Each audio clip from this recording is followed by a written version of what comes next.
Welcome to Veer Teja Classes.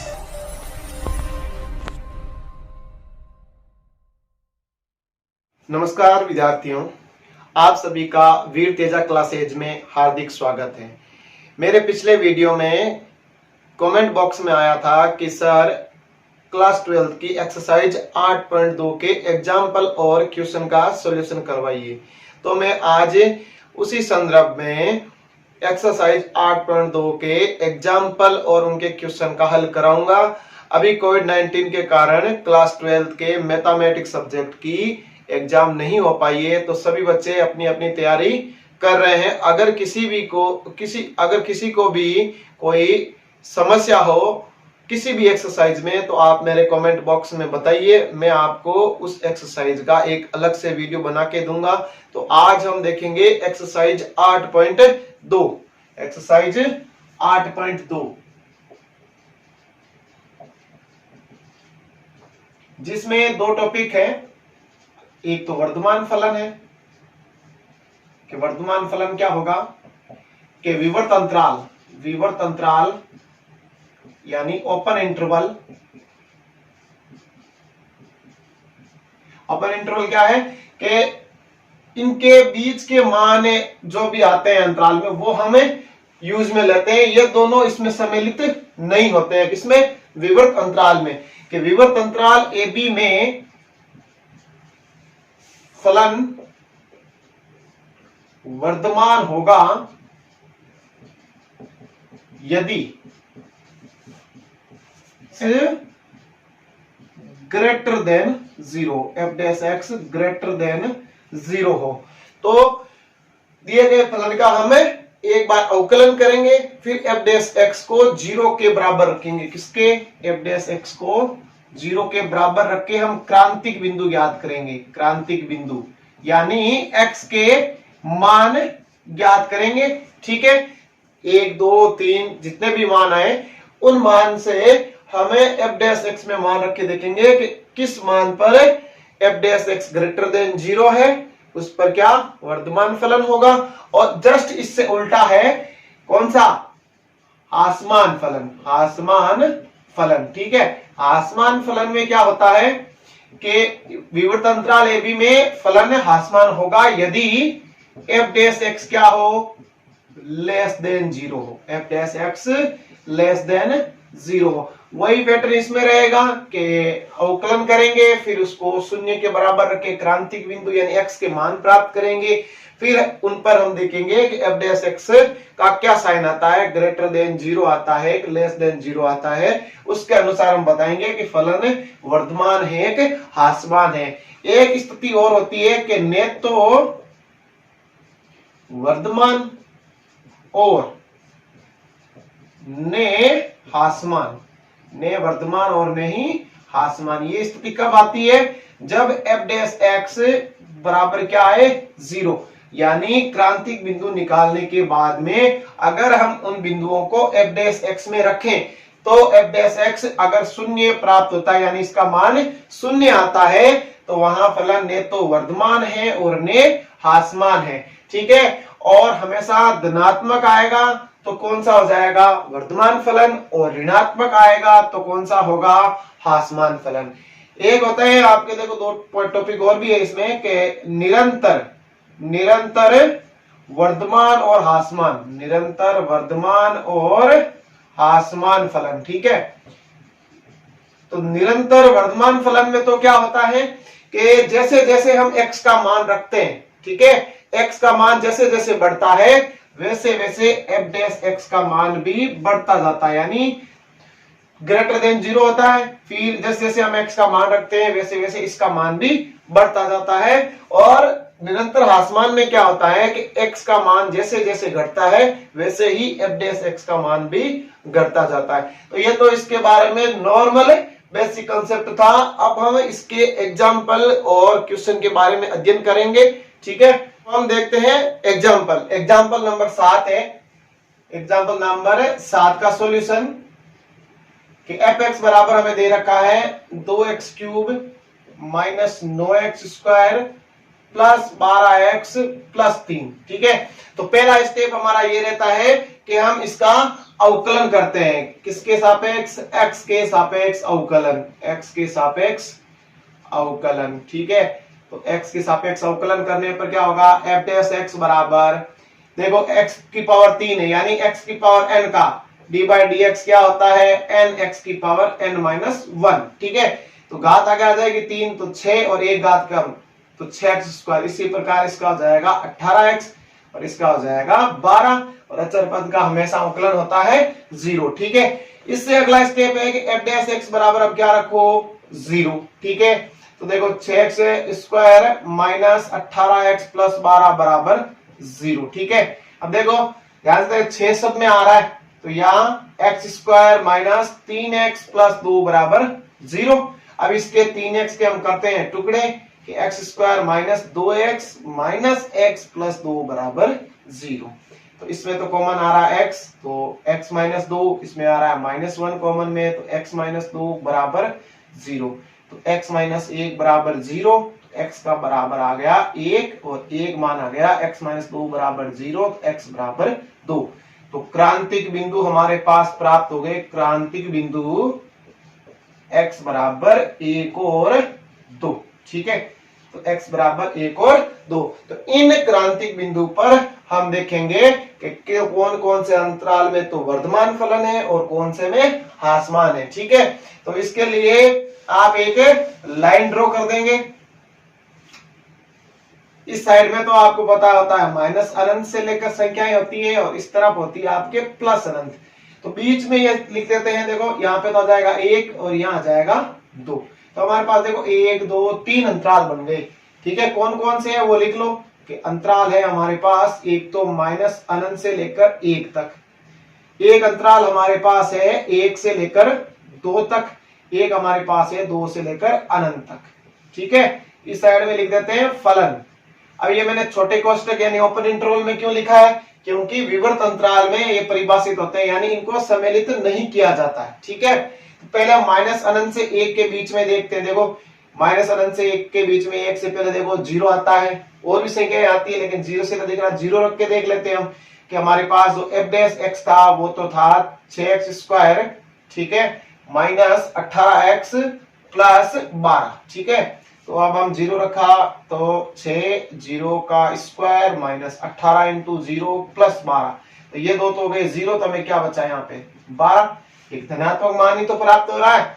ठीक है, एक मान और रख के देख लो, कौन सा? -1 रख लो। -1 रखेंगे तो देखो यहाँ पे स्क्वायर है, +1 हो जाएगा, माइनस माइनस प्लस, और ये प्लस से पहले से तो क्या प्राप्त होगा? धनात्मक ही तो आएगा, तो यहाँ पे आ रहा धनात्मक, मतलब ये हो गया हमारा वर्धमान फलन, वर्धमान फलन। ठीक है, अब हम आगे बढ़ते हैं 1 से लेकर 2 वाले में, इसमें हम रख देते हैं 1 से 3/4 रख के देख लो, 1 से 1/2 है। ठीक है, 1 से 1/4 है, बहुत सारे मान है, 4 एकम 4 और 3 कितने हो गए? 7/4। ठीक है, अब ये मान यहां रखते हैं कि 6 7/4 का स्क्वायर हो गया 49/16 माइनस 18 इंटू 7/4 प्लस 12। ठीक है, तो यहाँ पे देखो जितने से कट रहा है वो काट लो, ये 3 बार, ये 8 बार, ये 9 बार और ये 2 बार।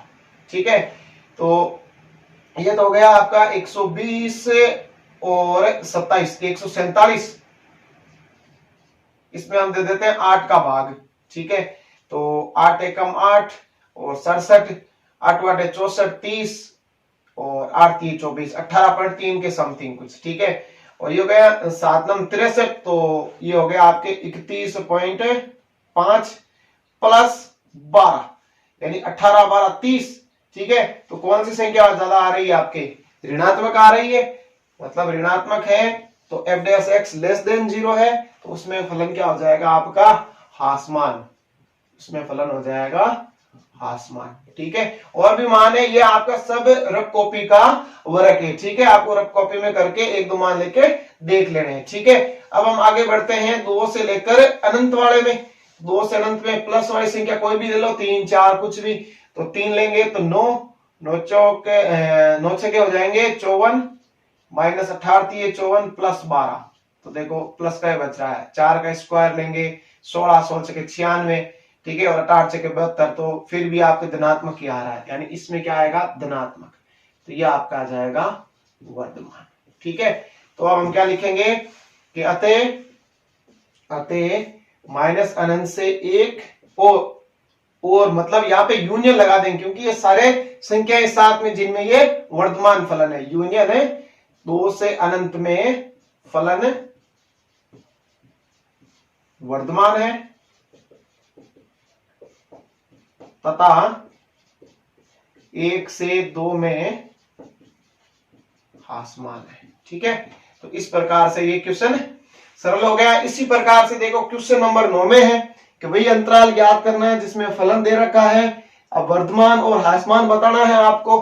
ठीक है, वही स्टेप रहेंगे कि पहले अवकलन कर लेंगे, फिर 0 के बराबर रख के क्रांतिक बिंदु लाएंगे। ठीक है, फिर लाइन ड्रॉ करके हम बताएंगे 2 3 जितने भी मान आ रहे हैं, कितने अंतराल बन रहे हैं, उनमें आप उनके बीच के मान लेके f' में रखो। यदि f' ग्रेटर देन 0 है तो वर्धमान है, लेस देन 0 है तो ह्रासमान है। ठीक है, और कई बार इसमें तो देखो दोनों में पूछा नहीं है, ठीक है, सिर्फ इतना पूछ ले उसमें अंतराल ज्ञात करना है और बताइए फलन कौन सा है, तो उसमें आप वो भी आ सकता है, नहीं तो वर्धमान है ह्रासमान जिसमें f' 0 होगा। तो अब हम क्वेश्चन नंबर देखते हैं 8। क्वेश्चन नंबर 8 में दे रखा है कि समस्त वास्तविक संख्याओं के लिए निरंतर वर्धमान फलन है। तो ये मैंने बताया कि जैसे जैसे आप x का मान बढ़ाएंगे वैसे वैसे आपके f' का मान बढ़ता जाएगा, तो वो फलन क्या कहलाएगा, निरंतर वर्धमान फलन। तो देखो इसका हम कर लेते हैं अवकलन f'। ठीक है, कितना होगा, 3x² माइनस 6x प्लस 4। ठीक है, अब इसको हम रखते हैं f' बराबर 0, तो 3x² माइनस 6x प्लस 4 बराबर 0। तो यहाँ पे देखो एक तो कोई भी साइड जोड़ा नहीं बन रहा है, एक तो एक इसके साथ में x² के पद के साथ में अचर पद भी आया हुआ है, तो इसका हम एक सॉल्यूशन कर देते हैं, क्या कि वर्धमान फलन नहीं तो पूछा है इसमें, तो वर्धमान फलन क्या होता है आपका f' ग्रेटर देन 0, तो 3x² minus 6x plus 4 greater than 0। ठीक है, इसके हम टुकड़े कर देते हैं, क्या कि 3x² माइनस 6x 4 के टुकड़े कर देते हैं कि 3 प्लस 1 ग्रेटर देन 0। ठीक है, तो अब देखो इसमें हम 3 को बाहर ले सकते हैं, 3 को बाहर देखो लेंगे 3, तो x² माइनस 2x प्लस 1 बराबर प्लस 1 प्लस 1 ग्रेटर देन 0। तो अब ये देखो क्या बन रहा है, 3x माइनस 1 का whole square plus 1 greater than 0। अब हम ध्यान से देखें तो देखो ये तो धनात्मक है ही, अब यहाँ पे क्या है, स्क्वायर है, तो यहाँ पे आप जैसे देखो यहाँ पे इसने बोला है कि समस्त वास्तविक संख्या है, समस्त वास्तविक संख्या है रियल नंबर्स, जिसमें ऋणात्मक भी आती है धनात्मक भी आती है। ठीक है, समस्त संख्याएं ली जाती है, लेकिन जैसे हम यहां मान रखेंगे अगर ऋणात्मक भी होगी तो ये स्क्वायर उसको क्या कर देगा, धनात्मक। लिख सकते हैं कि अतः x माइनस 1 का होल स्क्वायर ग्रेटर देन 0 या x माइनस 1 का स्क्वायर ग्रेटर देन 0। ठीक है, और ये एक तो धनात्मक है ही, तो हम लिख सकते हैं इसलिए समस्त वास्तविक संख्याओं के लिए यानी x बिलोंग्स टू r के लिए फलन निरंतर वर्धमान है, निरंतर वर्धमान है। ठीक है, अब हम बढ़ते हैं क्वेश्चन नंबर 10 पर कि वह अंतराल ज्ञात कीजिए जिसमें f(x) बराबर sin x minus cos x वर्धमान या ह्रासमान है, जबकि आपको एक अंतराल दे रखा है, क्या, x बिलोंग टू 0 से पाई, x बिलोंग टू 0 से पाई। तो सॉल्यूशन नंबर देखते हैं हम 10 कि f(x) हमारे पास है sin x minus cos x and x belong to 0 से पाई में। ठीक है, x belong to 0 to pi, तो वही है कि पहले हम इसका कर लेते हैं f'(x). ठीक है, यहां लिख सकते हैं x के सापेक्ष अवकलन, तो ये हो जाएगा cos x sin का, और cos का क्या होता है माइनस sin x, और इस माइनस से हो जाएगा प्लस का sin x। अब अगला स्टेप है f'(x) बराबर हमें रखना है 0, तो cos x plus sign x बराबर 0। ठीक है, cos x plus sign x बराबर 0, तो cos x बराबर माइनस साइन x, या ये इस तरफ आएगा। ठीक है, तो क्या हो जाएगा आपके कि cos x बटे साइन x बराबर माइनस 1। ठीक है, cos बटा साइन क्या हो जाएगा, cot x बराबर माइनस 1। ठीक है, तो 0 से पाई के अंदर हमें ज्ञात करना है, 0 से लेकर पाई के। तो 0 से पाई का मतलब यहाँ क्या हुआ, 0 से लेकर 180 डिग्री तक, 0 से डिग्री से लेकर 180 डिग्री तक। तो -1 आपको पता है किसका होता है, एक से इसका 1 तो होता है π/4 यानी 45 का। तो अगर हमें अगले चतुर्थांश में जाएंगे सेकंड वाले में, तो सेकंड में आपके साइन और कोसेक प्लस बाकी ऋणात्मक होते हैं, यानी कोट x बराबर हम लिख सकते हैं कोट 3π/4 यानी 135 डिग्री का यह मान हो जाएगा। तो x हमारे पास आएगा 3π/4। ठीक है, 3π/4 एक क्रांतिक बिंदु हमें प्राप्त हो गया। अब हमें अंतराल ज्ञात करना है, तो वही अंतराल ज्ञात करने के लिए कि यहां पे जब हमें अंतराल दे रखा हो तो हम वो माइनस अनंत से प्लस अनंत नहीं लेंगे, क्योंकि इसमें तो हमें अंतराल ज्ञात करना था। इसमें वो अंतराल दे रखा है, इनके बीच में ही रहना है, न तो इनसे ज्यादा लेना है। ठीक है, इनसे बाहर नहीं जाना, ये खुद तो आएंगे नहीं क्योंकि विवर्त अंतराल ओपन इंटरवल में है। इनके जो बीच वाले मान है वो हमें लेने हैं, यानी 0 और पाई के बीच में। यह आ रहा है हमारा 3π/4 135। तो दो अंतराल हमारे पास बन रहे हैं, एक तो 0 से लेकर 135 तक। ठीक है, तो इसके ये तो आएगा नहीं, ये भी नहीं आएगा। ठीक है, तो इससे पहले हम ले लेते हैं कि वर्तमान और ह्रासमान बताना है। तो 0 से 3π/4, 0 से लेकर 135 तक 90 का एंगल ले लेते हैं कि 90 का लेते हैं, तो कोस 90 तो होता है 1 और साइन 90 कोस 90 तो होता है 0 और साइन 90 होता है 1, यानी धनात्मक आ रहा है 90। और 120 ले लेते हैं, 120, तो 120 पर कोस 120 तो देखो कितना हो जाएगा, 60 का जो मान होता है -1/2, -1/2। और कोस साइन 120 कितना हो जाएगा, साइन 120 हो जाएगा √3/2। ठीक है, तो √3/2, तो कौन सा बड़ा हो गया, √3/2, तो धनात्मक आएगा। ठीक है, 135 को हम ले नहीं सकते, और 90 के एंगल तक तो सभी जो त्रिकोणमिति अनुपात होते हैं वो धनात्मक होते हैं, तो यहाँ पे क्या चिन्ह आएगा, प्लस का। और 3π/4 से पाई के बीच में, 3π/4 से पाई के बीच में, तो 135 के आगे आ जाएगा आपका 150, यानी 5π/6।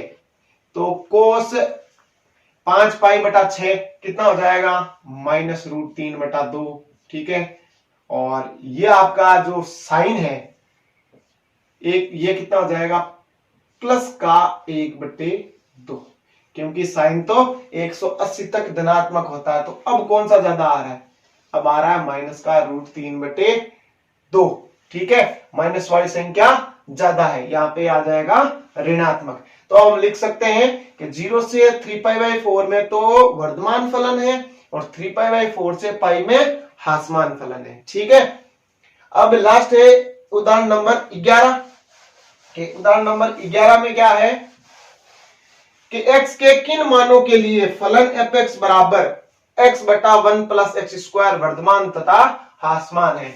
Solution number 11।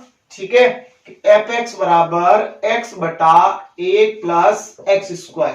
ठीक है, अब इसका हम कर देते हैं f'(x) u/v से होगा। ठीक है, तो v तो रह जाएगा, यानी 1 + x², और d/dx हो जाएगा u का, -u/dx, v का हो जाएगा अवकलन बटे v का स्क्वायर, 1 + x² का होल स्क्वायर। ठीक है, तो f'(x) बराबर क्या आएगा कि x का तो हो गया 1, तो यहां बच गया 1 + x² माइनस x, और इसका कितना हो जाएगा, 1 + 1 का तो 0, और x² का हो जाएगा 2x बटे 1 + x² का होल स्क्वायर। तो f'(x) बराबर, या माइनस देखो 2x² बचेगा, इसमें से घटाएंगे तो 1 - x² बट्टे 1 प्लस एक्स स्क्वायर का होल स्क्वायर। ये हमें प्राप्त हो गया एफ डैश एक्स। अब हमारा अगला स्टेप इसमें रहता है कि एफ डैश एक्स बराबर हम क्या रखते हैं, 0 रखते हैं। एफ डैश एक्स बराबर 0, तो 1 माइनस एक्स स्क्वायर बट्टे 1 प्लस एक्स स्क्वायर का होल स्क्वायर बराबर 0। ठीक है, तो ये तो 0 में जाएगा, कोई मान देगा नहीं। ठीक है, सीधा क्योंकि 0 से गुणा हो रहा है, तो बाकी बचा 1 माइनस एक्स स्क्वायर बराबर 0 या एक्स स्क्वायर बराबर 1, तो एक्स बराबर आ जाएगा प्लस माइनस 1। क्या आ जाएगा, प्लस माइनस 1। ठीक है, अब इसमें कोई अंतराल तो दे नहीं रखा है, तो हम एक लाइन ड्रॉ करेंगे जिसमें देखो इधर तो माइनस अनंत, इस तरह आ जाएगा प्लस अनंत, ये प्लस 1 और ये माइनस 1। ये देखो यहाँ पे 3 अंतराल बन रहे हैं आपके। ठीक है, तो इन अंतराल लेने हैं तीनों, इनके बीच के मान लेने हैं और फिर आपको देखना है कि कौन से में वर्धमान है और कौन से में ह्रासमान है। ठीक, तो हम देखते हैं उदाहरण नंबर 12 में देखो जो फर्स्ट और सेकंड क्वेश्चन है, ये तो आपके जैसे मैंने आपको उदाहरण नंबर 7 बताया है उसी के अनुसार हल हो जाएंगे। इजी क्वेश्चन है। तीसरे में थोड़ा बहुत है, ये मैं बता देता हूं आपको। सॉल्यूशन नंबर 12 जिसमें आपका सी दे रखा है, इसको मान लेते हैं कि माना एफ एक्स बराबर एक्स प्लस 1 का क्यूब एक्स माइनस 3 का होल क्यूब। ठीक है, अब इसका हम एफ डैश एक्स कर लेते हैं। एफ डैश एक्स, तो देखो u इंटू वी से एक्स प्लस 1 का क्यूब, अब अवकलन हो गया एक्स माइनस 3 के क्यूब का प्लस एक्स माइनस 3 का क्यूब रह गया, और डी बाई डी एक्स हो गया किसका, एक्स प्लस 1 के क्यूब का। ठीक है, तो x प्लस 1 का क्यूब, ये आगे आएगा तो 3x माइनस 3 का whole square plus x minus 3 का होल क्यूब और 3x प्लस 1 का होल स्क्वायर। x की पावर n के सूत्र से इसका अवकलन कर लेंगे। अगला स्टेप रहता है हमारा एफ डैश एक्स बराबर 0। ठीक है, तो इनके बराबर हम 0 रखें, तो यहाँ पे देखो कि x माइनस 3 का होल स्क्वायर और x प्लस 1 का होल स्क्वायर दोनों में क्या आ रहा है, कॉमन आ रहा है। मैं सीधा लिख रहा हूं क्या, x माइनस 3 का होल स्क्वायर और x प्लस 1 का होल स्क्वायर आ गया कॉमन, और साथ में देखो 3 भी दोनों में से कॉमन आ रहा है 3। ठीक है, तो अंदर क्या बच गया कि यहां से तो बच गया x प्लस 1। ठीक है, अब यहां से क्या बचा, x माइनस 3 बराबर 0, तो 3x माइनस 3 का होल स्क्वायर x प्लस 1 का होल स्क्वायर, ये हो गया आपके 2x माइनस 2 बराबर 0। ठीक है, अब दो और कॉमन आ रहा है, तो क्या आएगा, 3 2 6 हो जाएंगे, x माइनस 3 का होल स्क्वायर x प्लस 1 का होल स्क्वायर, और यहां आपके बच गया x माइनस 1 बराबर 0। ठीक है, तो देखो क्रांतिक बिंदु एक तो यह आ जाएगा, x माइनस 3 का होल स्क्वायर बराबर 0, तो x बराबर 3। ठीक, x प्लस 1 का होल स्क्वायर बराबर 0, x बराबर माइनस 1, x माइनस 1 बराबर 0, तो x बराबर प्लस 1। ठीक है, तो 3 क्रांतिक बिंदु आए हैं। अब अगला स्टेप हमारा रहता है कि अंतराल जब दिया हुआ नहीं है, हमें ज्ञात करना होता है, तो हम एक लाइन ड्रॉ कर लेते हैं और माइनस अनंत और प्लस अनंत के बीच में ये मान लिखेंगे, कौन से कि -1 +1 और +3। तो 1 नंबर, 2 नंबर, 3 नंबर और 4 नंबर, ये 4 हमारे अंतराल बन गए। वही लिखना है, एक साइड में अंतराल एक साइड में फलन। माइनस अनंत से -1 में देखते हैं। ठीक है, माइनस अनंत से -1 में कौन सी ऋणात्मक संख्या है। अब देखो यहाँ तो हमेशा धनात्मक होगा, ये भी धनात्मक होगा, तो इन दो से तो हमें कोई मतलब नहीं, हमें इस पे देखना है, इस पे अंतर आएगा कि माइनस की कोई भी संख्या, पहले से ये माइनस में -1, तो -2 -3 कोई भी रखो, क्या आएगा माइनस में, तो यहाँ क्या चिन्ह आएगा ऋणात्मक। -1 से 1 के बीच में क्या आता है आपका 0, तो 0 रखेंगे, तो यहाँ पे देखो माइनस बच रहा है, तो यहाँ भी क्या चिन्ह आएगा ऋणात्मक। फिर 1 से 3 में, तो ये तो देखो दोनों पहले से ही आपके स्क्वायर है, चाहे माइनस रखो चाहे प्लस कोई भी संख्या रखो, ये तो हमेशा धनात्मक है। तो यहाँ पे जैसे ही मैं प्लस वाली संख्या रखूंगा, देखो एक तो है, एक तो हम ले नहीं सकते क्योंकि विवर्त अंतराल है, ओपन इंटरवल। 2 लेंगे तो बड़ा है, 3 भी बड़ा, वो बड़ा ही आएगा, तो क्या आएगा धनात्मक। 3 से अनंत वाले में भी 1 से तो बड़े ही है, तो इसमें भी क्या आएगा धनात्मक। तो इन दोनों में तो है वर्धमान फलन और इन दो अंतरालों में है आसमान फलन। ठीक है, नंबर 13 में क्या है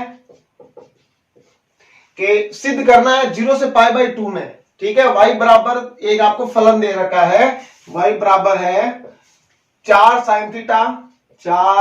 साइन थीटा बट्टे 2 plus cos theta minus theta.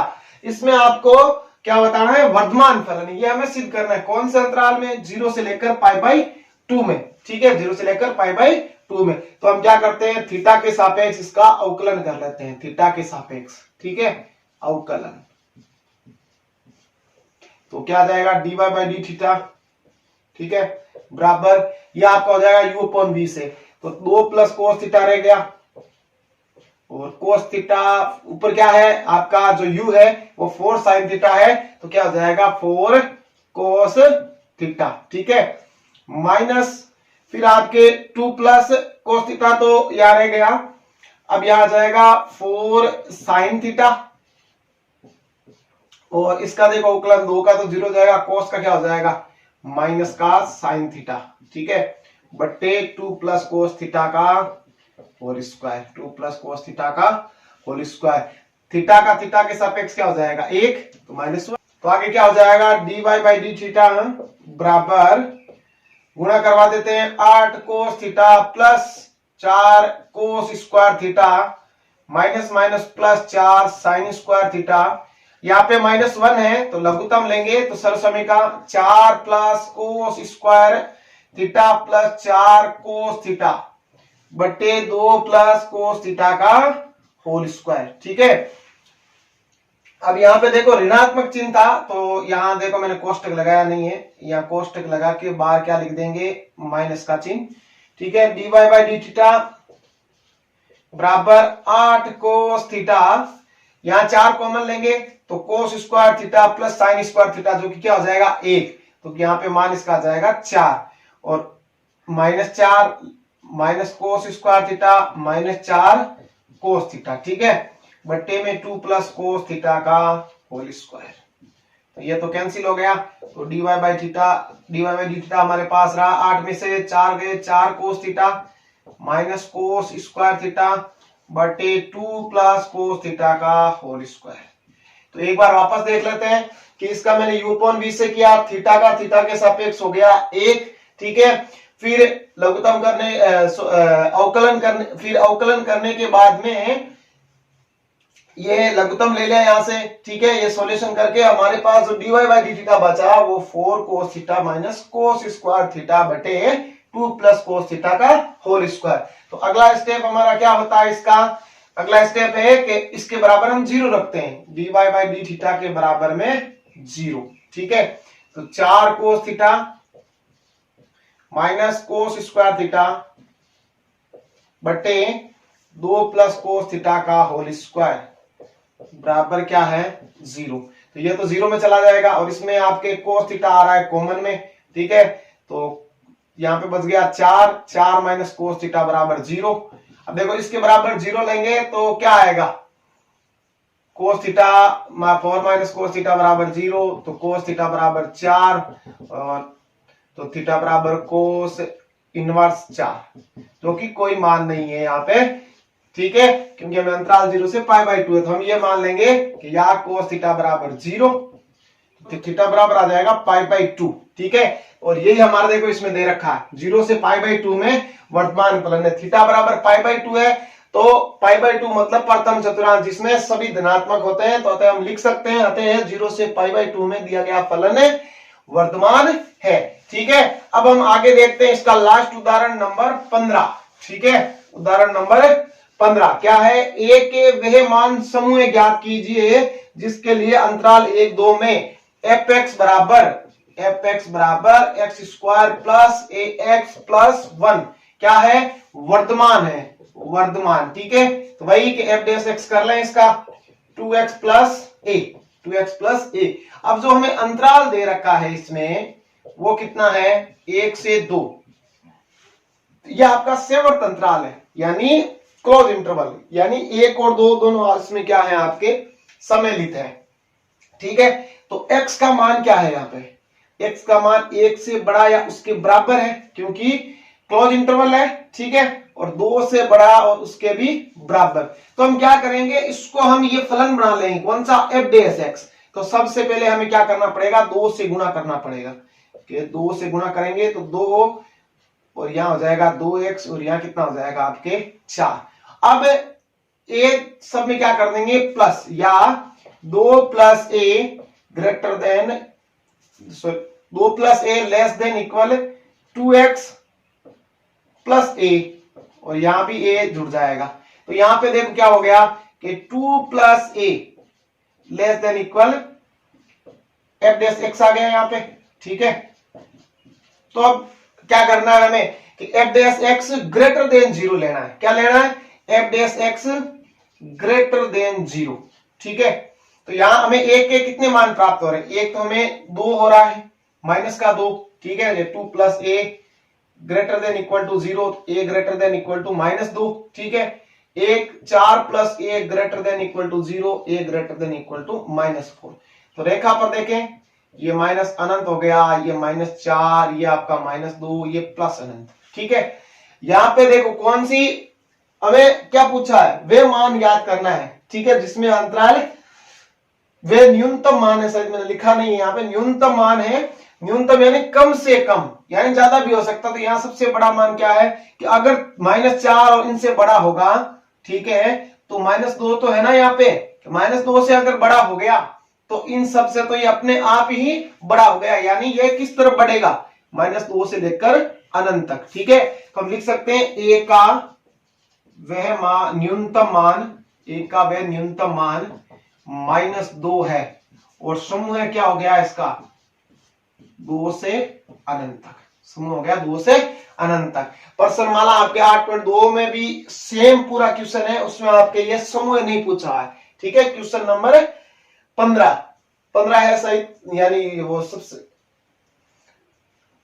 प्रश्नमाला 8.2 का ये सेम ही क्वेश्चन है, लास्ट क्वेश्चन वो सेम है, उसमें सिर्फ आपके अंतराल नहीं पूछा है, ठीक है।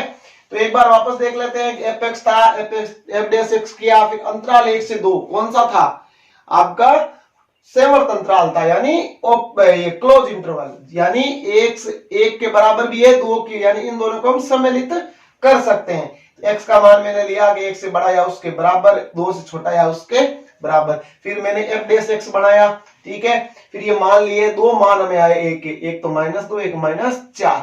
तो हम खुद जानते हैं कि अगर ये इससे बड़ा होगा कोई मान इसका ए का, तो इनसे तो अपने आप ही बड़ा हो जाएगा ना, या किस तरफ बढ़ेगा, ये अनंत की तरफ बढ़ेगा। तो हमें जो समूह क्या प्राप्त होगा, 2 से अनंत तक। इस तरह से आपके 8.2 के एग्जाम्पल पूरे हो गए। अब 8.2 में जो आपके क्वेश्चन दे रखे हैं वो आप मिलाइए। अगर आपको कोई समस्या है उनमें कोई भी क्वेश्चन में, तो क्वेश्चन आप मुझे कमेंट बॉक्स में बता दीजिए कौन से क्वेश्चन है, मैं उनका एक वीडियो बना के आपको पार्ट 2 में दे दूंगा, ठीक है।